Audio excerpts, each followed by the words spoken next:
جن زی کے آگے مودی ہار گئے، احتجاجی نوجوان جیت گئے۔ بھارتی وزیر تعلیم دھرمیندر پردھان مستعفی، وزیر اعظم نے استعفیٰ منظور کر لیا۔ دھرمیندر پردھان کا کہنا تھا، پرچے لیک ہونے کی ذمہ داری پہلے دن سے قبول کرتا آیا ہوں۔ کچھ ملک دشمن قوتوں نے اس واقعے سے فائدہ اٹھانے کی کوشش کی، اس لیے مستعفی ہوا۔ بھارتی نوجوانوں کی کاکروچ جنتا پارٹی 36 روز سے دارالحکومت نئی دہلی میں جنتر منتر کے مقام پر احتجاج کر رہی تھی۔ کاکروچ جنتا پارٹی کے سربراہ ابھیجیت دپکے نے جنتر منتر میں بھارتی وزیر تعلیم کے استعفے کا اعلان کرتے ہوئے کہا، ہم نے اپنا کہا کر دکھایا، جنتر منتر سے احتجاج ختم کر دیا۔ کل ملک بھر میں پرامن مشعل بردار مارچ کا اعلان۔ پارٹی کے ترجمان سوربھ داس کہتے ہیں، تمام مطالبات پورے ہونے تک ہم احتجاج ختم نہیں کریں گے۔ دلی احتجاج میں شریک طلباء کا جشن، نعرے بازی۔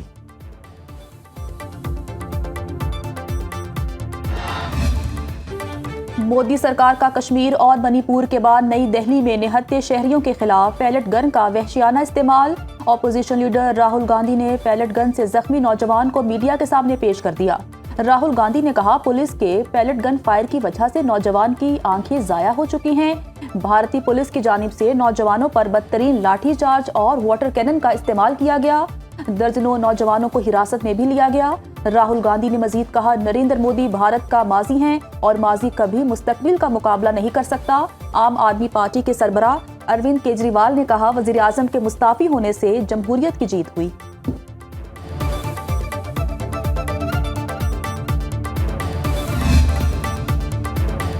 پاک سرزمین کو دہشت گردی سے پاک کرنے کا مشن۔ بلوچستان میں آپریشن العزم میں ہلاک دہشت گردوں کی تعداد 13 ہو گئی۔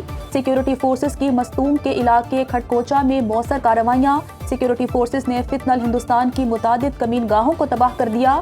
سیکیورٹی ذرائع کے مطابق اسلحہ، بارود اور IED تیار کرنے کا مواد برآمد۔ فتنہ ہندوستان کے متعدد دہشت گردوں کے زخمی ہونے کی بھی مصدقہ اطلاعات۔ وزیر داخلہ محسن نقوی اور وزیر اعلیٰ بلوچستان سرفراز بگٹی کی ملاقات۔ صوبے میں امن و امان سے متعلق اعلیٰ سطح کا اجلاس۔ بلوچستان میں انسداد دہشت گردی فورس اور پولیس کی پیشہ ورانہ استعداد کار مزید بہتر بنانے کا فیصلہ۔ محسن نقوی کا کہنا تھا، بلوچستان میں پائیدار امن کے لیے وفاقی حکومت ہر ممکن تعاون جاری رکھے گی۔ سرفراز بگٹی نے کہا، دہشت گردی کے خلاف جنگ میں کسی دباؤ میں نہیں آئیں گے۔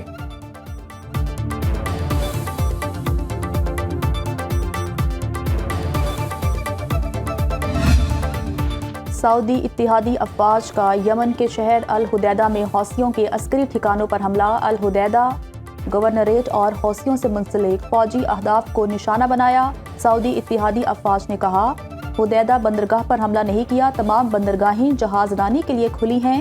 یمن میں تباہ کیے گئے اہداف کا تعلق بحیرہ احمر میں تجارتی جہاز رانی کے خلاف خطرات سے نمٹنا تھا۔ حوثیوں کی جارحانہ کارروائیاں جاری رہیں تو جواب دیا جائے گا۔ حوثی میڈیا کے مطابق سعودی عرب نے حدیدہ اور جزیرہ کمران پر حملے کیے۔ ٹیلی کمیونیکیشن تنصیبات کو نشانہ بنایا گیا۔ یمنی حوثیوں نے الحدیدہ حملے کے بعد سعودی شہر جازان پر میزائل داغ دیے۔ سعودی محکمہ شہری دفاع کی صوبے میں یمنی حوثیوں کے ممکنہ حملے کی وارننگ جاری۔ امریکہ کا خلیج عمان میں ایرانی LPG ٹینکر پر حملہ، عملے کے 2 ارکان شہید۔ امریکی سینٹرل کمانڈ کے مطابق ایران جانے والے ایک آئل ٹینکر نے 4 بار امریکی بحری ناکہ بندی توڑنے کی کوشش کی۔ امریکی فورسز نے ٹینکر کے انجن روم کو نشانہ بنا کر غیر فعال کر دیا۔ ٹینکر اب ایران کی جانب سفر نہیں کر رہا۔ ایرانی فوج نے نئی حکمت عملی کا اعلان کر دیا، ہر ایرانی کی شہادت کے بدلے 1 امریکی فوجی ہلاک کیا جائے گا۔ کمانڈر خاتم الانبیاء ہیڈ کوارٹرز میجر جنرل علی عبداللہی نے کہا، ہم نے امریکی فوجیوں کے لیے جہنم کے مفت اور براہ راست ٹکٹ تیار کر رکھے ہیں۔ وزیر اعظم شہباز شریف سے سینئر رہنما نون لیگ خواجہ سعد رفیق کی ملاقات۔ ذرائع کے مطابق خواجہ سعد رفیق نے حالیہ سیاسی معاملات، پارٹی امور اور مجموعی سیاسی صورتحال پر وزیر اعظم کو بریفنگ دی۔ خواجہ سعد رفیق نے ذوالفقار علی بھٹو سے متعلق اپنے بیان پر وزیر اعظم کو وضاحت پیش کی۔ وزیر اعظم نے عوامی بیانات میں احتیاط برتنے اور نظم و ضبط برقرار رکھنے کی ضرورت پر زور دیا۔ آزاد کشمیر انتخابات کے حوالے سے بھی گفتگو کی گئی۔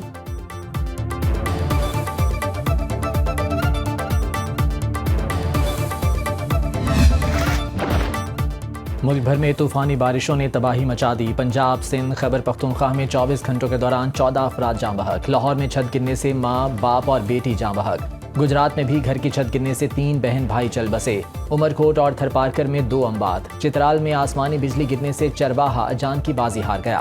لاہور میں موسلادھار بارش سے سڑکیں اور گلیاں پانی سے بھر گئیں۔ سگیاں میں سب سے زیادہ 142 ملی میٹر بارش ریکارڈ۔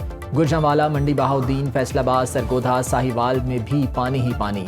مری کے علاقے جھیکا گلی میں لینڈ سلائیڈنگ، مانسہرہ کی سڑکیں تالاب کا منظر پیش کرنے لگیں۔ گانچے میں سیلابی پانی سے 7 پل تباہ۔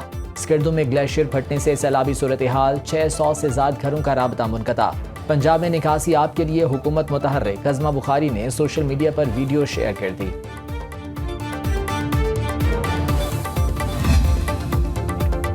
دریائے چناب، راوی اور سندھ میں پانی کی سطح بلند۔ لیاقت پور میں دریائے چناب کا حفاظتی بند ٹوٹ گیا، پانی قریبی آبادیوں میں داخل، علاقہ مکین محصور۔ فصلیں پانی میں ڈوب گئیں، راستے منقطع، متاثرین اپنی مدد آپ کے تحت نقل مکانی پر مجبور۔ گڈو بیراج پر پانی کی آمد 1,72,721 کیوسک ریکارڈ۔ جھنگ میں دریائے چناب کی سطح میں مسلسل اضافے سے 30 سے زائد بستیاں زیر آب آ گئیں۔ ہیڈ تریمو بیراج پر پانی کی آمد 1,93,000 کیوسک ریکارڈ۔ انتظامیہ نے 13 فلڈ ریلیف کیمپ قائم کر دیے۔ جوہی میں کیتھر کے پہاڑوں پر بارش، گاج ندی میں طغیانی، کوہلو میں میر اسماعیل کیچ جانے والی مرکزی سڑک سیلابی ریلوں میں بہہ گئی، آمد و رفت مکمل بند۔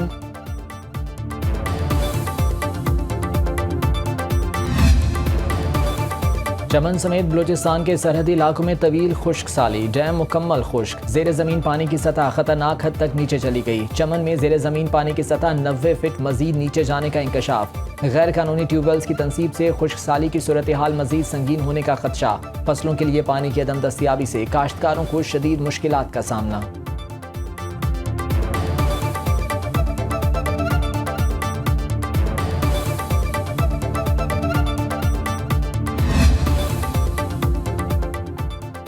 عالمی منڈی میں برینٹ کروڈ کی قیمت $96.78 فی بیرل ہو گئی۔ WTI کا ایک بیرل $89.31 کا ہو گیا۔ عالمی مارکیٹ میں تیل سستا ہونے کے باوجود پاکستان میں مہنگا۔ پیٹرول کی قیمت میں ₹3.66 اضافہ، نئی قیمت ₹335.18 لیٹر مقرر۔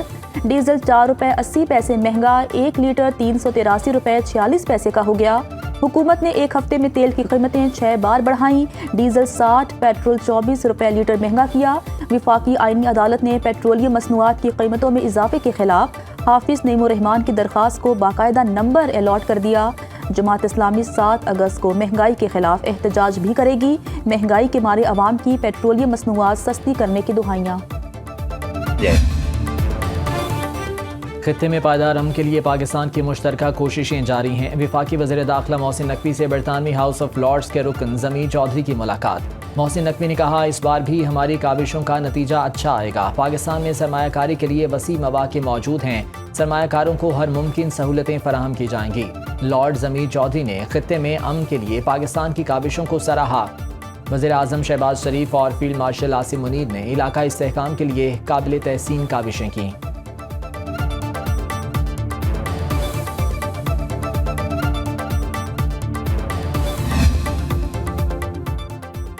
پاکستان کا تاجکستان، ازبکستان، قازقستان اور بیلاروس کے ساتھ باہمی تعاون پر اتفاق۔ نائب وزیر اعظم اسحاق ڈار کی شنگھائی تعاون تنظیم کی کونسل برائے وزرائے خارجہ اجلاس کے موقع پر وزراء سے ملاقاتیں، باہمی تعلقات مزید مضبوط بنانے کے مشترکہ عزم کا اعادہ۔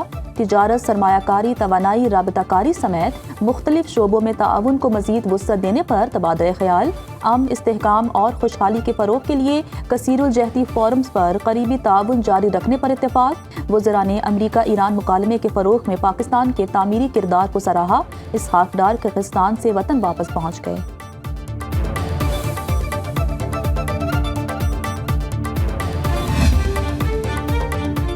آزاد کشمیر انتخابات کا پہلا مرحلہ 27 جولائی کو میرپور ڈویژن میں ووٹنگ ہوگی۔ 3 اضلاع میرپور، بھمبر اور کوٹلی کے 13 حلقوں میں ووٹ ڈالے جائیں گے۔ انتخابات کے روز میرپور ڈویژن میں عام تعطیل ہوگی۔ دیگر ڈویژنز میں معمول کے مطابق سرکاری امور جاری رہیں گے۔ Chief election commissioner Azad Kashmir Ghulam Mustafa Mughal نے کہا، بیلٹ پیپر سمیت تمام انتخابی سامان متعلقہ مقامات پر پہنچا دیا۔ انتخابات کے دوران فوج کے ساتھ پولیس، ایف سی اور رینجرز بھی سیکیورٹی کے فرائض انجام دیں گے۔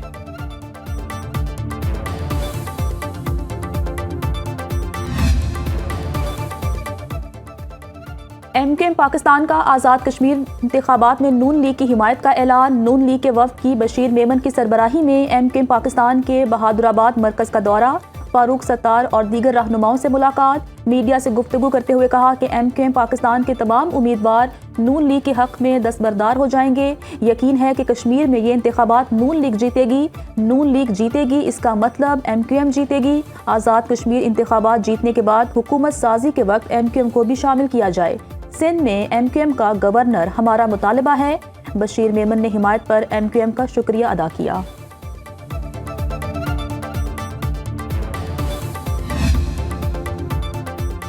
شیروں کا جذبہ پیسوں سے خریدا نہیں جا سکتا، یقین ہے نواز شریف کے شیر کسی جھانسے میں نہیں آئیں گے۔ نواز شریف وزیر اعظم بنے تو پاکستان اور آزاد کشمیر نے یکساں ترقی کی۔ سینئر وزیر پنجاب مریم اورنگزیب کا کوٹلی میں آزاد کشمیر میں انتخابی ریلی سے خطاب، کہا وزیر اعلیٰ مریم نواز کی گرین بسیں کوٹلی میں بھی جلد آئیں گی۔ آزاد کشمیر میں میڈیکل ڈسٹرکٹس، کارڈیالوجی سینٹرز بنیں گے۔ آزاد کشمیر کے نوجوانوں کو لیپ ٹاپس اور اسکالرشپس ملیں گے۔ 72 گھنٹے گزرنے سے پہلے ہی مریم نواز نے اپنا وعدہ پورا کر دیا، جدید ترین 10 الیکٹرو بسوں کا تحفہ آزاد کشمیر پہنچ گیا۔